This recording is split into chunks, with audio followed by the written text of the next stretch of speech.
Do you have a name for this style of art? This is Eddie art. I don't think anybody's doing it, is bringing dead things back to life, but I really enjoy it. I sit out here and howl.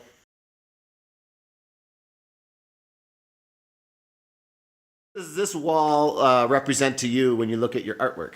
This is where I started from. Okay.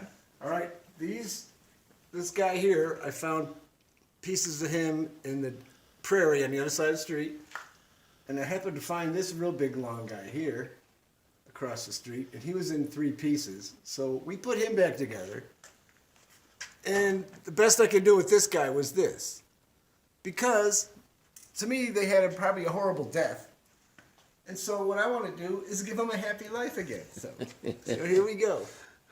And so do you just, when you get all the material together, then you start building something, or do you go in with something in mind? I have no idea what I'm doing when I start. Sometimes I tear them apart and start over. And these are all found items? These are all found out. Now this guy had a horrible death. His face was chewed right out. As you can see, here's his choppers in here, but his nose and everything was just tore out and eaten.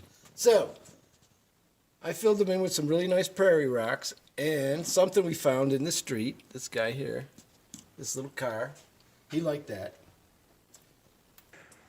So after those 2 guys, my next piece was this guy here.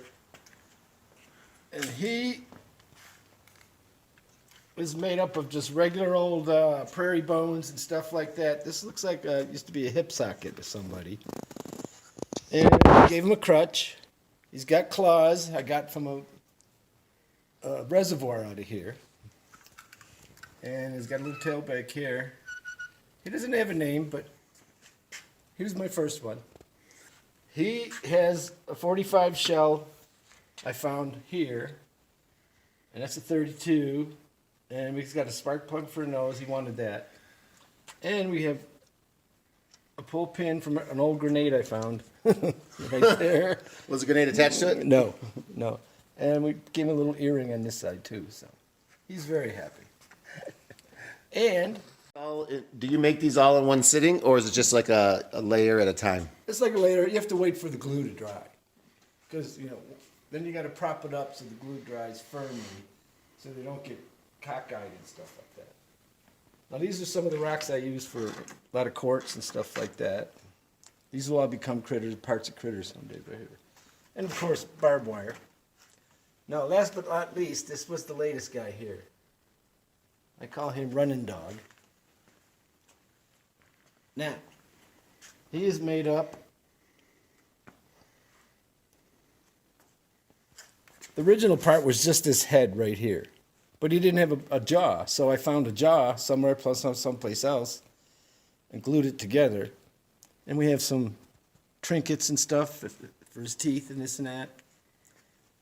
These I found off an old plate of Lisa's.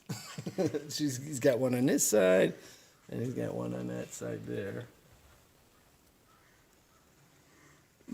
And again, you find Stone. He had no, and I had to put stones in there so I could build something for eyes.